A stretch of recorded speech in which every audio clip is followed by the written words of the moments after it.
Item ಯಾವುದೇ ಇರಲಿ try ಮಾಡಿ ಆಚಿ ಚಿಕನ್ ಮಸಾಲಾ. ಸರ್ಕಾರಿ ಶಾಲೆಗಳಿಗೆ ಉದ್ಘಾಟನೆಯ ಭಾಗ್ಯ ಇಲ್ವಾ ಅನ್ನುವಂತ ಪ್ರಶ್ನೆ ಮೂಡಿದೆ.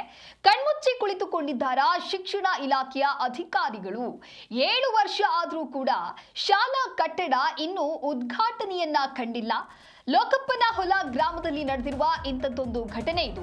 ಹೊಸಪೇಟೆ ತಾಲೂಕಿನ ಲೋಕಪ್ಪನಹೊಲ ಗ್ರಾಮ ಪೇಂಟ್ ಹೋಗಿ ಹಳೆ ಭೂತ ಬಂಗ್ಲೆ ಆಗಿದೆ ಶಾಲೆಯ ಡೋರ್ ಕಿಟಕಿ ಕಬ್ಬಿಣ ತುಕ್ಕು ಹಿಡಿತಾ ಇದೆ.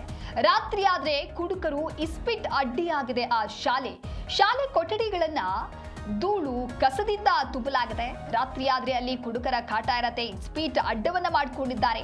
ಕೊಠಡಿಗಳಿಲ್ಲ, ಎಣ್ಣೆ ಬಾಟಲ್ ಇಸ್ಪೀಟ್ಗಳ ರಾಶಿಯೇ ಆ ಒಂದು ಕೊಠಡಿಗಳಲ್ಲಿ ತುಂಬಿ ಹೋಗಿದೆ.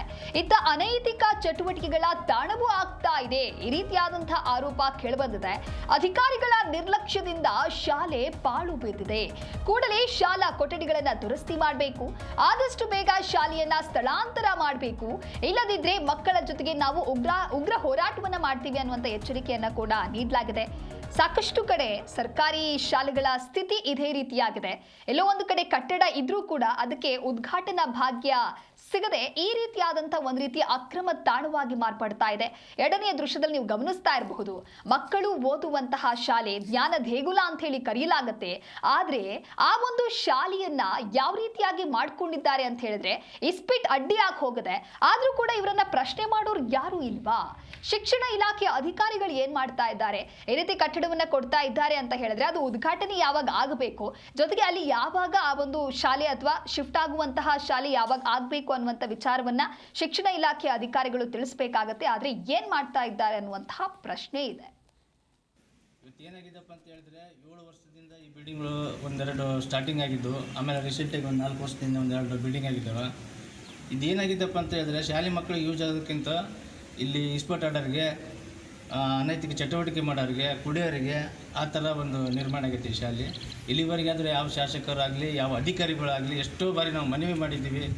ಜಿಲ್ಲಾಧಿಕಾರಿ ಗಮನಕ್ಕಿದೆ, ತಹಸೀಲ್ದಾರ್ ಗಮನಕ್ಕಿದೆ, ಶಾಸಕರ ಗಮನಕ್ಕಿದೆ, ಗ್ರಾಮ ಪಂಚಾಯತಿ ಮೆಂಬರ್ ಗಮನಗಳು ಇದೆ. ಎಷ್ಟೇ ನಾವು ಮನವಿ ಮಾಡಿದರೂ ಯಾವ ಅಧಿಕಾರಿಗಳು ಬಂದಿಲ್ಲ. ರೀಸೆಂಟಾಗಿ ಈಗ ಒಂದು 8 ದಿನದಿಂದ ಬಿ ಆಫೀಸರ್ ಬಂದು ಸ್ಕೂಲಲ್ಲಿ ಇದನ್ನೆಲ್ಲ ಸ್ವಲ್ಪ ವಾಸ್ತವ ನೋಡಿ ಹೋಗಿದ್ದಾರೆ. ಇನ್ನು 8 ದಿನ ಕಳೆದ್ರೆ ಇನ್ನು ಯಾವುದೇ ಇಲ್ಲಿ ಒಂದು ಗಿಡ ಗಂಟೆಗಳು ಕ್ಲೀನ್ ಇಲ್ಲ. ಒಂದು ಬಿಡಿ ಶಾಲೆ ಕಟ್ಟಡ ಕಟ್ಟಿ ಸುಮಾರು 7 ವರ್ಷ ಆಯಿತು. ಯಾವುದೇ ಉದ್ಘಾಟನೆ ಆಗಿಲ್ಲ. ಇಲ್ಲಿ ಕಳಪೆ ಕಾಮಗಾರಿ ಆಗಿ ಎಲ್ಲ ಬಂಡೆಲ್ಲ ಕುಸಿದು ಒಳಗಡೆ ಎಲ್ಲ ನೀರು ಸೋರ್ತಾ ಇದೆ. ಏನು ಯಾವುದೇ ಒಳ್ಳೆಯ ರೀತಿಯಲ್ಲಿ ಕಟ್ಟಿಲ್ಲ. ಇದನ್ನು ಯಾವುದೇ ಎಲ್ಲ ಅಧಿಕಾರಿಗಳು ಮನವಿ ಮಾಡಿದರೆ ಇದುವರೆಗೆ ಯಾರು ಬಂದಿಲ್ಲ, ಯಾರು ನೋಡಿಲ್ಲ. ತುಂಬ ಹಾಳಾಗಿದೆ. ಶಾಸಕರಂತೂ ಇದನ್ನು ಬಂದು ಯಾವತ್ತೂ ನೋಡೇ ಇಲ್ಲ. ಹಾಗಾಗಿ ಶಾಲೆಗೆ ರಿಪೇರಿ ಮಾಡಿಸಿ ಕೊಡ್ಬೇಕಂತಂದೇಳಿ ನಾವು ಈ ಮೂಲಕ ಜಿಲ್ಲಾಧಿಕಾರಿಗೆ ಮನವಿ ಮಾಡ್ತೀವಿ. ಈ ಕುರಿತು ಮತ್ತಷ್ಟು ಮಾಹಿತಿಯನ್ನು ನೀಡ್ತಾರೆ ನಮ್ಮ ಪ್ರತಿನಿಧಿ ಮಂಜುನಾಥ್ ಹಿರೇಮಠ ದೂರವಾಣಿ ಸಂಪರ್ಕದಲ್ಲಿ. ಮಂಜುನಾಥ್, 7 ವರ್ಷದಿಂದ ಉದ್ಘಾಟನೆ ಆಗದೆ ಇರುವಂತ ಈ ಶಾಲಾ ಕಟ್ಟಡದ ಸದ್ಯದ ಪರಿಸ್ಥಿತಿ ಯಾವ ರೀತಿಯಾಗಿದೆ, ಜೊತೆಗೆ ಉದ್ಘಾಟನೆ ಆಗದೆ ಇರುವುದಕ್ಕೆ ಅಧಿಕಾರಿಗಳು ಯಾವ ರೀತಿಯಾದಂತ ಸಬೂಬು ನೀಡ್ತಾ ಇದ್ದಾರೆ, ಇದಕ್ಕೆ ಆಕ್ಚುಯಲ್ ಕಾರಣ ಏನು? ಹೌದು ದಿವ್ಯದಾಸ್, ಯಾಕಂತ ಹೇಳಿದ್ರೆ ಸರ್ಕಾರಿ ಶಾಲೆಗಳಂತ ಹೇಳಿದ್ರೆ ಅದು ಬಡವರ ಭಾಗ್ಯ ಅಂತಾನೆ ಹೇಳ್ಬೋದು. ಯಾಕಂತ ಹೇಳಿದ್ರೆ ಸರ್ಕಾರಿ ಶಾಲೆಗಳು ಇವತ್ತು ಅಳಿವಿನಂಚಿನಲ್ಲಿದ್ದಾವೆ. ರಾಜ್ಯದ ಬಹುತೇಕ ಕಡೆ ಸರ್ಕಾರಿ ಶಾಲೆಗಳಿಗೆ ಮಕ್ಕಳು ಬರ್ತಾ ಇಲ್ಲ ಅನ್ನೋ ಕಾರಣಕ್ಕೋಸ್ಕರ ಶಾಲೆಗಳು ಮುಚ್ಚುವಂತ ಪರಿಸ್ಥಿತಿ ಇದಾವೆ. ಕೆಲವು ಶಾಲೆಗಳು ಕೂಡ ಮುಚ್ಚಿರ್ತಕ್ಕಂಥದ್ದು. ಇದೇ ಮಾದರಿಯಲ್ಲಿ ವಿಜಯನಗರ ಜಿಲ್ಲೆ ಹೊಸಪೇಟೆ ತಾಲೂಕಿನ ಲೋಕಪ್ಪನಹೊಲ ಗ್ರಾಮ, ಈ ಏನು ಗ್ರಾಮದಲ್ಲಿರ್ತಕ್ಕಂತ ಸರ್ಕಾರಿ ಶಾಲೆ ಏನಿದೆ ಇದು ಕಳೆದ 7 ವರ್ಷ ಆಯ್ತು ಶಾಲೆ ನಿರ್ಮಾಣ ಆಗಿ. ಅಂದ್ರೆ ಕಟ್ಟಡ ಕಟ್ಬಿಟ್ಟು 7 ವರ್ಷ ಆದ್ರೂ ಕೂಡ ಈ ಶಾಲೆಗೆ ಉದ್ಘಾಟನೆ ಭಾಗ್ಯ ಇಲ್ಲ. ನೋಡ್ಬೋದು, ಶಾಲೆಯ ವಿಜುವಲ್ಸ್ ಕೂಡ ಕಾಣ್ತಾ ಇದೆ. ಪೇಂಟ್ ಹೋಗಿ ಹಳೆ ಭೂತ ಬಂಗ್ಲೆ ತರ ಕೂಡ ಈ ಶಾಲೆ ಕಾಣ್ತಾ ಇದೆ. ಶಾಲೆ ಡೋರು ಕಿಟಕಿ ಕೂಡ ಕಬ್ಬಿಣ ಕೂಡ ತುಕ್ಕು ಹಿಡಿದಿರ್ತಕ್ಕಂಥದ್ದು. ಶಾಲಾ ಕೊಠಡಿಗಳೆಲ್ಲ ಕೂಡ ಜಾಡ್ ಹಿಡಿದಿದೆ, ಧೂಳು ಹಿಡಿದಿದೆ. ರಾತ್ರಿ ಆದ್ರೆ ಸಾಕು ಈ ಒಂದು ಶಾಲೆಯನ್ನ ಕುಡುಕರ ಅಡ್ಡವಾಗಿ ಮಾಡ್ಕೊಳ್ತಾ ಇದ್ದಾರೆ. ಇತ್ತ ಅನೈತಿಕ ಚಟುವಟಿಕೆಗಳ ತಾಣ ಕೂಡ ಆಗ್ತಾ ಇದೆ. ಅಧಿಕಾರಿಗಳ ದಿವ್ಯ ನಿರ್ಲಕ್ಷ್ಯ ಅಂತಾನೆ ಹೇಳ್ಬೋದು. ಯಾಕಂತ ಹೇಳಿದ್ರೆ ಈ ಶಾಲೆ ಬಗ್ಗೆ ಕಾಳಜಿ ವಹಿಸ್ಬೇಕಾದಂತ ಏನೋ ಜನಪ್ರತಿನಿಧಿಗಳಾಗ್ಲಿ, BEO ಆಗ್ಲಿ, DDPI ಆಗ್ಲಿ ಈ ಬಗ್ಗೆ ಗಮನ ಹರಿಸ್ಬೇಕಾಗಿತ್ತು. ಲೋಕಪ್ಪನ ಹೊಲದಲ್ಲಿರ್ತಕ್ಕಂಥ ಈ ಒಂದು ಸರ್ಕಾರಿ ಶಾಲೆಯ ಬಗ್ಗೆ ಸಾಕಷ್ಟು ಜನ ಅಲ್ಲಿರ್ತಕ್ಕಂಥ ಗ್ರಾಮಸ್ಥರು ಕೂಡ ಹಲವು ಬಾರಿ ಮನವಿಯನ್ನ ಕೊಟ್ಟಿದ್ದಾರೆ. ಸಾಕಷ್ಟು ಬಾರಿ ಈ ಶಾಲೆ ಉದ್ಘಾಟನೆ ಮಾಡಿ ಅಂತ ಹೇಳ್ಬಿಟ್ಟು ಸ್ಥಳೀಯ ಶಾಸಕರಾದಂತ ನೇಮರಾಜ್ ನಾಯಕ್ ಅವರ ಗಮನಕ್ಕೂ ಕೂಡ ತಂದಿದ್ದಾರೆ.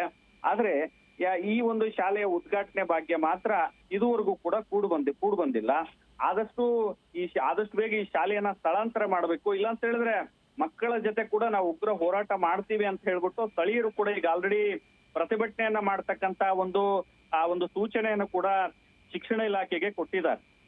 ಹಾಗಾಗಿ ಎಲ್ಲೋ ಒಂದು ಕಡೆ ಸರ್ಕಾರಿ ಶಾಲೆಗಳನ್ನ ನಿರ್ಲಕ್ಷ್ಯ ಮಾಡ್ತಾ ಇದೆನಾ ಸ್ಥಳೀಯ ಆಡಳಿತ ಅಂತಕ್ಕಂಥ ಪ್ರಶ್ನೆ ಕೂಡ ಕಾಡ್ತಾ ಇದೆ. ಈ ಬಗ್ಗೆ ಜಿಲ್ಲಾಡಳಿತ ಎಸ್ಪೆಷಲಿ ಶಿಕ್ಷಣದ ಬಗ್ಗೆ ಕಾಳಜಿಯನ್ನು ಹೊಂದಿರತಕ್ಕಂತ DC ಅವರಾದಂತ ಕವಿತಾ ಎಸ್ ಮನ್ನಿಕರಿ ಅವರು ಕೂಡ ಈ ಒಂದು ಸುದ್ದಿಯನ್ನ ನೋಡ್ಬೇಕಾಗುತ್ತೆ. ಹಾಗೂ ಈ ಬಗ್ಗೆ ಕಾಳಜಿ ವಹಿಸಬೇಕಾದಂತ DDPI ವೆಂಕಟೇಶ್ ಅವರು ಕೂಡ ಇತ್ತ ಗಮನ ಹರಿಸಬೇಕು. ಮತ್ತು ಈ ಶಾಲೆ ಕಟ್ಟಡ ಪೂರ್ಣವಾದ್ರೂ ಕೂಡ ಯಾಕೆ ಉದ್ಘಾಟನೆ ಭಾಗ್ಯ ಆಗಿಲ್ಲ ಅಂತಕ್ಕಂಥದ್ದು ಕೂಡ ಜನಪ್ರತಿನಿಧಿಗಳು ಎಸ್ಪೆಷಲಿ ಈ ಕ್ಷೇತ್ರದ ಶಾಸಕರು ಆದಂತ ನೇಮರಾಜ್ ನಾಯಕ್ ಅವರು ಗಮನ ಹರಿಸಬೇಕು ಅನ್ನುವಂಥದ್ದು ಕೂಡ ಒಟ್ಟಾರೆಯಾಗಿ ಪ್ರತಿಭಟನಾಕಾರರ ಆಗ್ರಹ ಕೂಡ ಆಗಿದೆ. ಇನ್ನಾದ್ರೂ ಸುದ್ದಿ ಪ್ರಸಾರ ಆದ್ಮೇಲೆ ಸ್ಥಳೀಯ ಜನಪ್ರತಿನಿಧಿಗಳು ಅಧಿಕಾರಿಗಳು ಕೂಡ ಎಚ್ಚೆತ್ತುಕೊಂಡು ಸೂಕ್ತ ಕ್ರಮ ಜರುಗಿಸುವಲ್ಲಿ ಮುಂದಾಗ್ತಾರ ಅಂತಕ್ಕಂಥದ್ದು ಕೂಡ ನೋಡ್ಬೇಕಾಗುತ್ತೆ ದಿವ್ಯಾ.